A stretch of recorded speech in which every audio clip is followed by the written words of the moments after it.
साहब की प्रतिमा लगाई जाने की मांग की गई। प्रतिमा आ भी गई, उसे लगाए जाने की पूरी तैयारी हो चुकी थी, अनावरण किया जाना था। लेकिन उससे ठीक पहले वहाँ के जो पूर्व कुछ वकीलों के संगठन थे, उन्होंने पहले इस पर लेकर विवाद शुरू कर दिया और साथ ही बार काउंसिल के जो पूर्व बार काउंसिल के अध्यक्ष थे अनिल मिश्रा, उन्होंने इसका नेतृत्व किया और तमाम लोगों ने मिलकर विरोध शुरू कर दिया कि अगर यहाँ प्रतिमा लगानी ही है तो हम श्री राम की लगा लेंगे या तमाम किसी और बड़े व्यक्ति की लगा लेंगे, महान व्यक्ति की लगा लेंगे, बाबा साहेब की क्यों। तो ये जो मानसिकता थी उस वक्त जब इसका लोगों के सामने पर्दाफाश हुआ, और तब से लेकर अब तक जब आज हम इसकी चर्चा कर रहे हैं, लगातार ये चल रहा है, संघर्ष लगातार चल रहा है। लेकिन अब सवाल ये है कि क्योंकि वहां से शुरू हुआ ये मामला, बीएन राव तक आया, बीएन राव को ये कहा गया कि भारतीय संविधान के निर्माता बाबा साहेब नहीं बल्कि बीएन राव हैं। ये स्थापित करने की तमाम कोशिशें भी की गई, लोगों को बरगलाने की कोशिश की गई और समाज में कहीं ना कहीं इस तरीके की एक संरचना बनाने की कोशिश की गई जिससे लोगों में गुस्सा भड़के, आक्रोशित हों और फिर कुछ ऐसा हो जिसकी उम्मीद ना की जा रही हो। और यही देखते देखते हमने देखा कि अनिल मिश्रा काफ़ी चर्चित भी हो गए और एक के बाद एक उनके समर्थन में लोग उतरने लगे। तमाम ऐसी परशुराम सेना और तमाम ऐसे संगठन जो उनके लिए उन्हें सनातनी हिंदू का सनातनी शेर का खिताब देकर उनके समर्थन में रैलियां करने लगे और उनके आगे पीछे आपने देखा कि तमाम लोग उनके चर्चित चेहरा वो बन गए। लेकिन उसके बाद उन्होंने फिर बाबा साहेब पर अपना कमेंट शुरू किया और फिर अभी हमने देखा कि नए साल की जब शुरुआत हो रही थी, पूरा देश नए साल का उत्साह और जोश मना रहा था, उस वक्त किस तरीके से अनिल मिश्रा और उनके कुछ समर्थकों ने, जिसमें अनिल मिश्रा नहीं है, उनके समर्थक ज़्यादातर 10-15 लोगों की भीड़ है, वो किस तरीके से हाथ में बाबा साहेब के पोस्टर्स लिए हुए हैं, उसको जला रहे हैं और साथ ही वहाँ पर नारे भी लगाए जा रहे हैं जो कि अपमानित हैं, अपमानित करने वाले हैं बाबा साहेब को।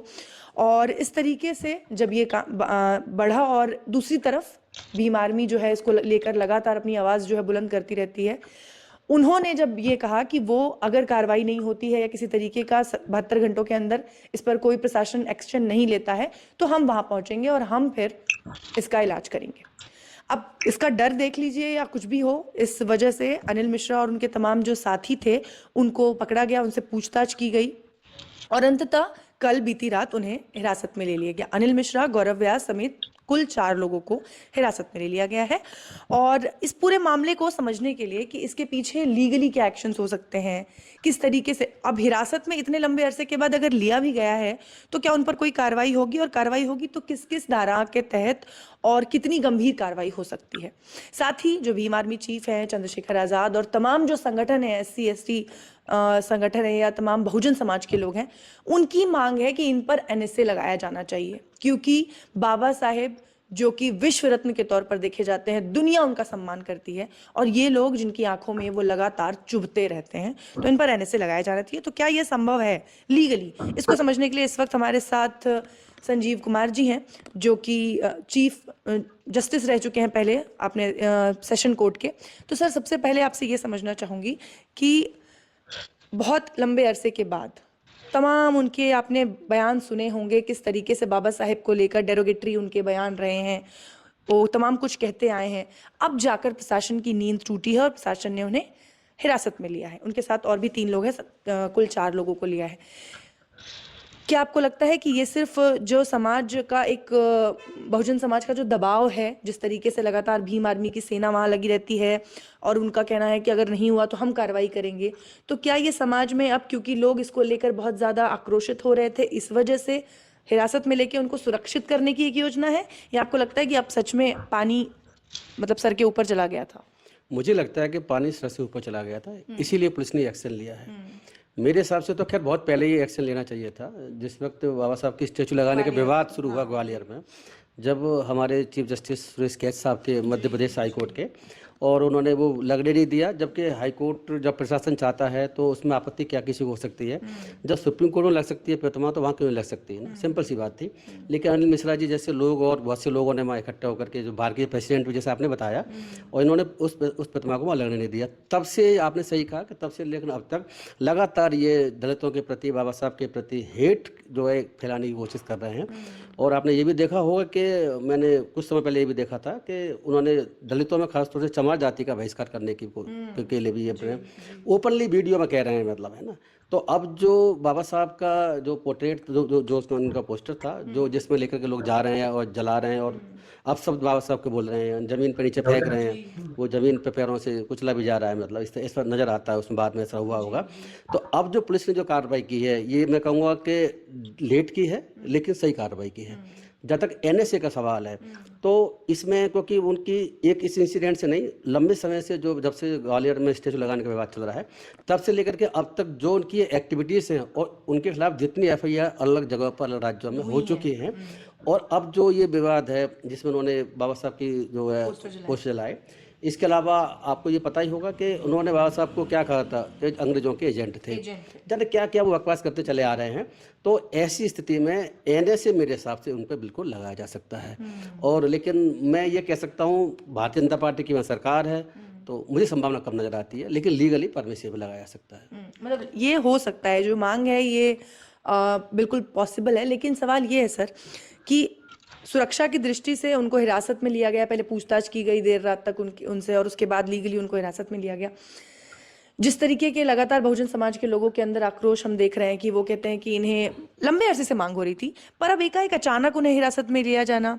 और सबसे बड़ा सवाल ये है कि जिस तरीके से वो लगातार आंदोलन करते रहते हैं, और जो समाज के तमाम बड़े बड़े तबके जो खुद को बड़ी बड़ी सेनाओं के तौर पे, हिंदू सेना, परशुराम सेना, और जो उनके लिए रैलियां निकालते हैं कि हम आपके समर्थन में हैं, सनातनी शेर का उन्हें खिताब दिया जाता है, आज भी उनकी हिरासत के बाद सोशल मीडिया पे वो उनको रिलीज किए जाने की मांग ट्रेंडिंग हो रही है। तो ये जो मानसिकता वो भरने की कोशिश कर रहे थे एक लंबे अरसे से, क्या उसमें वो कामयाब हो गए हैं? हाँ, ये तो बात बिल्कुल ठीक है कि बाबा साहब के खिलाफ, SC ST लोगों के खिलाफ जो मानसिकता जहर घोलने की कोशिश थी, वो मैं कह सकता हूँ कामयाब बहुत हद तक हो चुके हैं, ऐसा मैं जरूर कह सकता हूँ। और ये जो इंसिडेंट अब जो हुई है, वो इंसिडेंट बड़ी इसलिए इम्पोर्टेंट है कि बाबा साहब का जो उन्होंने पोस्टर जलाया है और जिसे आप डिसरेस्पेक्ट किया है, तो वो अपने आप में वैसे भी ऑफेंस है। देखो ऐसा है कि वहाँ पर जो बातें रही, उन्होंने बहुत सारे जहर उगला, बहुत सी बातें करी हैं, वो लंबी से FIR चल भी रही हैं। तो 3(2)B सेक्शन हमारा SC एक्ट का ऐसा है, जिस सेक्शन को 2015 के अमेंडमेंट एक्ट के द्वारा हमारे SC एक्ट में ऐड किया गया था, और उससे पहले वो ऑर्डिनेंस आया था, ऑर्डिनेंस मनमोहन सिंह सरकार के समय में। बाद में जब बीजेपी सरकार में आ गई तो बीजेपी ने क्या किया कि उस ऑर्डिनेंस को लैप्स हो जाने दिया, मतलब उसको आगे जो है एक्ट नहीं पास किया। ये बाद में दबाव बना तो फिर बहुत समय के बाद में 2015 में उन्होंने एक्ट पास किया, और तब से फिर ये स्थिति है कि आज के समय में क्योंकि बाबा साहब जैसे महापुरुषों का, जो कि लेट महापुरुष हैं हमारे, उनका अपमान करना है SC ST को, अपने आप में ऑफिस बना दिया गया SC एक्ट में। पहले ऑफिस नहीं था ये अब आप ऐसे कह सकते हैं 2015 से 2016 से, जनवरी 16 से तो एक्ट पास होने के बाद में ऑफिस से। तो बाबा साहब का ये जो इन्होंने पोस्टर जलाया है और जिसको पैरों से कुया, अब शब्द कहे हैं, that is specific offence under SC act. तो SC एक्ट एक सीरियस अपराध है। आपको ये पता ही होगा कि अनटचेबिलिटी को दूर करने के लिए जब हमारे संविधान में आर्टिकल 17 को इंट्रोड्यूस किया गया था, जो अनटचेबिलिटी को रोकता है, तो उसकी कंप्लाइंस में कि उसको अनटचेबिलिटी देश में कैसे रोक सकती है, तो सबसे पहले सिविल राइट्स एक्ट 1955 लाया गया। जब बाबा साहब जब थे, उनके ही देख रेख में ये एक्ट बाद में लाया गया था, जो 56 से एप्लीकेबल हुआ, और बाद में अब ये SC एक्ट 1989 में लाया गया। तो ये जो एक्ट हैं ये अनटचेबिलिटी को दूर करने के लिए हैं। ये जो बाबा साहब के खिलाफ जो बात कही जा रही है इनके द्वारा, this is also is form of the one of the untouchability. हमारे संविधान में आर्टिकल 70 में देखें कि अनटचेबिलिटी को किसी भी फॉर्म में, अनटचेबिलिटी की बहुत सारी फॉर्म हुआ करते हैं, ये भी एक फॉर्म है अनटचेबिलिटी की, जब बाबा साहब का अपमान करना, बाबा साहब की जो है एक्सेप्ट ना कर पाना कि उन्होंने लिखा है, this is one of the form of the untouchability under the constitution 70 article के तहत। तो ये जो सरकार, पुलिस ने जो स्टैंड लिया है, मैं कह सकता हूँ कि लेट लिया है, पहले लेना चाहिए था, जिससे कि इतना जहर ये ना घोल पाते। इन्होंने बहुत सारी, आप ठीक कह रहे हैं, सेना बहुत सारी बनी हुई है, इनको तो हीरो बना दिया गया है, सनातनी हीरो बना दिया गया है, पता नहीं क्या क्या बकवास करते चले आ रहे हैं। तो मुझे लगता है कि इसमें एनएसए लगनी चाहिए, लेकिन मुझे संभावना इसकी कम है कि बीजेपी की सरकार है। बीजेपी की सरकार जो है एनएसए इन पर नहीं लगाएगी। आपको बताया सोनम वांगचुक पे एनएसए उन्होंने लगा दी, वो अभी तक बेचारों की उनकी सुनवाई भी नहीं हो रही है। ऐसे बहुत सारे केसेस में देख रहा हूँ। अभी मैं देख रहा था जो दिल्ली दंगों वाले केसेस में जो उमर खालिद वगैरह बंद हैं, उनके बारे में एक वीडियो मैंने देखा, पता नहीं सही गलत कैसा मुझे जानकारी नहीं है, कि जो न्यूयॉर्क के जो मेयर बने हैं उन्होंने उसको वो किया है, तो ममदानी जो वहाँ के, उन्होंने उसके बारे में कुछ लिखा हुआ है। मतलब तो देखो, विदेशों में भी जो इंडिया में जो लोगों के साथ अत्याचार चल रहा है सरकार के द्वारा, विदेशों में घूस चल रही है आज के समय में। तो ये जो इशू हुआ है इनका, जो अभी पोर्ट्रेट को जला जाना बाबा साहब जी का, ये बड़ा दुखद है वाकई। और इनको मुझे लगता है कड़ी से कड़ी सजा मिलनी चाहिए, और इनकी जमानत फिलहाल तो मुझे लगता है नहीं होनी चाहिए, क्योंकि कई सारे अपराधों में इन्वॉल्व है। एक अपराध में नहीं है, this is a habitual offender, मतलब हमारे यहाँ कहते हैं हैबिचुअल मतलब आदतन अपराधी हैं। ये ऐसा नहीं है कि पहली बार अपराध कर रहे हैं, ये पहले भी बाबा साहब के खिलाफ बोलते रहे हैं, इन पे एफआईआर होती रही है, दलितों के खिलाफ बोलते रहे हैं, एफआईआर होती रही है, अलग राज्य में होती रही है। तो ये जो है हैबिचुअल ऑफेंडर की कैटेगरी में, तो इनके खिलाफ एनएसए बिल्कुल लगनी चाहिए। देखना ये कि सरकार वही करती क्या है। ठीक है सर, आपने विदेश का जिक्र किया। विदेशों में सबसे ज्यादा स्टैचूज अगर किसी की हैं, सबसे ज्यादा किसी के बारे में पढ़ा जाता है, किसी के बारे में पीएचडी होती है, वो है बाबा साहेब। बाबा साहेब को सबसे ज्यादा स्टडीज में अपने लोग रखते हैं, उनके विचारों पर आज भी रिसर्च होती है।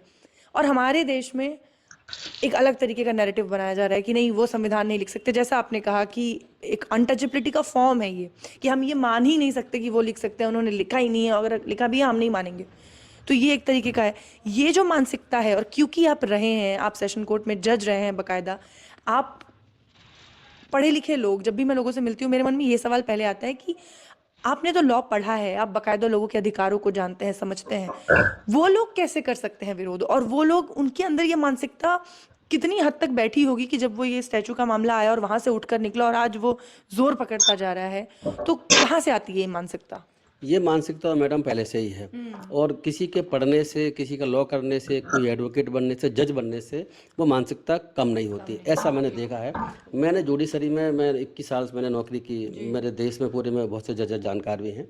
और मैंने तो ज़्यादा कहना नहीं चाहूँगा, लेकिन इतना जरूर कहूँगा कि दिल्ली में भी जजों के बीच में मैंने कुछ हद तक अनटचेबिलिटी देखी है। मैं आपको एक जज साहब की जिक्र करूंगा, नाम नहीं लूँगा। एक जज साहब हैं, तो हुआ ये था, उनको बुलाया गया इंस्पेक्शन के लिए। तो दिल्ली हाई कोर्ट के जज, जो पहले डिस्ट्रिक्ट जज थे, बाद में हाई कोर्ट जज बन गए, उन्होंने उनके खिलाफ ऐसी बातें कही कि तुम इस तरीके से हो, तुम ऐसे कैसे कर सकते हो। तो मतलब मैं ये आपको बता रहा हूँ, मैंने जब जज साहब ने मुझे उन्हें बताया, तभी वो हमारे बैचमेट हैं, तो उन्होंने बताया कि जाति का उन्होंने एक तरीके से जिक्र किया। तो ये स्थिति हाई कोर्ट के जजों की दिल्ली में है। और ऐसा है, एक केस और भी है, मैं उस पर बहुत ज़्यादा डिटेल में चर्चा नहीं करना चाहूँगा। वहाँ भी इस तरह की स्थिति देखने को मिली, जिन्होंने खुद अपने आप बताया कि हमें जाति के आधार पर इस तरीके से किया गया है। तो हाई कोर्ट के जजेस, सुप्रीम कोर्ट के जजेस, या IAS हों, चाहे प्राइम मिनिस्टर हों, राष्ट्रपति हों, कुछ भी बन जाए, जनरल वाले बता रहा हूँ, उसकी मानसिकता उनकी नहीं जाती, ऐसा बहुत कर देखा गया है। अब देखो, आप ये समझ लीजिए कि ये SC एक्ट, लोग क्या कहते हैं कि अब जो अनटचेबिलिटी कम है, जाति प्रथा कम है, ऐसा नहीं है। ये जो एक्ट में क्या हुआ कि अमेंडमेंट हुआ इस एक्ट में 2015 में। उसके बाद फिर बाद में जो SC एक्ट को डाउट किया गया सुप्रीम कोर्ट के द्वारा, तब अमेंडमेंट 18 में मोदी जी ने किया। अमेंडमेंट जब 16 में हुआ था, तो आप अमेंडमेंट में देखें क्या लिखा हुआ, पार्लियामेंट ने ये एक्सेप्ट किया। अमेंडमेंट लिखा हुआ है ऑब्जेक्ट किया है अमेंडमेंट करने के। तो उसमें ये बात लिखी हुई है कि पार्लियामेंट ने ये माना है, तभी भी वो एक्ट बनते समय भी, कि 1989 जो एक्ट बना था, तब क्या स्थिति थी कि उन्होंने कहा कि जो सिविल राइट्स एक्ट है, वो सिविल राइट्स एक्ट अनटचेबिलिटी को, जाति प्रथा को दूर करने में पूरी तरह से जो है कामयाब नहीं हुआ है। इसे नए एक्ट की आवश्यकता है। इसका मतलब 1989 में पार्लियामेंट ने ये रिकॉग्नाइज किया कि अनटचेबिलिटी और कास्टिज्म इस देश में कम नहीं हो रहा, बढ़ रहा है। इसीलिए एक स्ट्रिजेंट एक्ट, कड़ा एक्ट लाने की आवश्यकता महसूस हुई, तभी SC एक्ट इफेक्ट में लाया गया। 1989 के बाद में अगर हम 2016 में चले जाते हैं, 15-14 में चले जाते हैं, तो उस वक्त फिर इसमें अमेंडमेंट करके 20-25 अपराध और जोड़े गए, जैसे मूंछ को रखने पर मारना, घोड़ी पे चढ़ने को रोकना, पहले अपराध नहीं थे। और बाबा साहब का अपमान करना, ये भी पहले अपराध नहीं थे, तो ये अपराध बाद में ऐड किए गए। इस तरह बहुत सारे अपराध ऐड किए गए हैं SC एक्ट में। तो ये क्या दिखाता है कि SC एक्ट जो है, जो लोग, ये जो अनिल मिश्रा जैसे लोग हैं, वो कहते हैं कि इसको खत्म कर देना चाहिए। वो दो चीज़ों का विरोध करते हैं, रिजर्वेशन और SC एक्ट का, बाबा साहब के साथ साथ में। तो ये जो अमेंडमेंट हो रहे हैं, ऑफिस को जोड़ा जा रहा है, ये दिखाता है। और पार्लियामेंट जो है हमारे देश का जो सबसे बड़ा एक तरीके से कह सकते हैं कि संविधान के अलावा सेकंड नंबर पे आता है। तो उस पार्लियामेंट ने ये माना है कि अनटचेबिलिटी, छुआछूत, जाति प्रथा बढ़ रही है और ये जाति प्रथा बढ़ने की वजह से इस बार अमेंडमेंट हमें लॉ में करने पड़ रहे हैं। तो आपने जो बात कही कि जो है ये जो लोग हैं, मानसिकता कहाँ से आती है? मानसिकता पहले से ही है, बस ऐसा कह सकते हैं कि ये मानसिकता पहले से है, लेकिन अब पीछे बीते दशक में इस मानसिकता को पोषण मिल रहा है, इसे पोषित किया जा रहा है और इस वजह से अब ये ज्यादा उग्र हो रहे हैं। जब से बीजेपी की सरकार आई है उसका तो काम ही यही है ना। वो तो संविधान के खिलाफ, SC/ST एक्ट के लोगों के खिलाफ, रिजर्वेशन के खिलाफ, और वो जो है मुसलमानों और धर्मनिरपेक्षता के खिलाफ, वो तो समानता के खिलाफ, हर चीज़ के खिलाफ है। जो संविधान की बेसिक कंसेप्ट थी, उसके पूरे जो बेसिक प्रिंसिपल्स है, उसके खिलाफ है ये भारतीय जनता पार्टी और RSS। तो 2014 के बाद में तो ये बात ठीक कह रही है, उनको पोषण मिल रहा है। पोषण नहीं मिल रहा है, मैं तो इसे कहूँगा कि ये खुद ही करवा रहे हैं। तो दो चीज़ें होती है, एक तो ये कि इनकी सहमति से, इनको देख के लोग बात ये हमारे कुछ करेंगे नहीं, सरकार हमारे पक्ष की है। एक तो ये रहता है सिस्टम। ऐसा क्या होता है, वो लोग खुद ही करवा रहे हैं, तुम करिए आगे, ऐसा देखने को मिल रहा है। तो ये बड़ी चिंता की विषय है इस में। तो ये तो पहले से ही है जी बिल्कुल। तो ये आपको अभी भी कहीं ना कहीं ये संशय है कि ये जो हिरासत में लिए गए हैं इसमें भी ढुलमुल रवैया रहेगा और उसके बाद ये अपने घर आराम से वापस आ जाएंगे? हाँ, हो सकता है। अगर इन पर NSA नहीं लगाएगी तो ज़्यादा देर तक जेल में नहीं रहेंगे, क्योंकि ये जो ऑफेंस है, मुझे नहीं पता क्या क्या धारा लगा रखी है। ये जो पर्टिकुलर ऑफेंस है ये भी बनता है औरों के अलावा, तो इसमें मैक्सिमम 5 साल की पनिशमेंट की सजा है। तो ये तो बहुत पहले उन पर लगा देनी चाहिए थी, जब उन्होंने पहली बार ही इस तरीके का विरोध किया था और कहा था एजेंट है अंग्रेजों के। लगी थी मैडम, लगी थी वहाँ पर मध्य प्रदेश में। हाँ। मध्य प्रदेश में जो ग्वालियर में FIR उसमें नहीं लगाई गई थी, बाद में साथ ऐड की गई है। लेकिन अदर स्टेट्स में जो FIR करी गई थी उसमें धारा लगी, जो मैं आज जिक्र किया हुआ है। तो ये एक नहीं, कई ऑफेंस कर रखे हैं, समय समय पर अलग अलग कर रहे हैं। तो जिस तरीके के चमारों के खिलाफ, उन्होंने जाटों के खिलाफ ये कहा कि इनको बहिष्कार कर देना चाहिए, उसमें भी अट्रैक्ट होते हैं। तो बहुत सारी चीज़ें हैं, तो इनको मुझे लगता है कि NSA लगनी चाहिए। बहुत बहुत शुक्रिया सर। और जिस तरीके से अनिल मिश्रा के बीते कुछ समय से आप उनका रवैया और उनका आप प्रचार देख रहे होंगे समाज में, और जो ताकत उनके अंदर आ रही है, जहाँ से वो जिस तरीके से वो बात करते हैं, या जिस उनको जो शेर की उपाधि दी गई है, सनातनी शेर, और तमाम चीज़ें कही जाती है। और सोशल मीडिया पर भी आज अगर आप देखेंगे तो उनके अरेस्ट में उन्हें अरेस्ट किए जाने के बाद से लगातार उन्हें रिहा करने की मांग हो रही है। तो ये समाज में जो ये मानसिकता है जिसको पोषण मिल रहा है, मानसिकता हमेशा से थी, जैसा सर ने कहा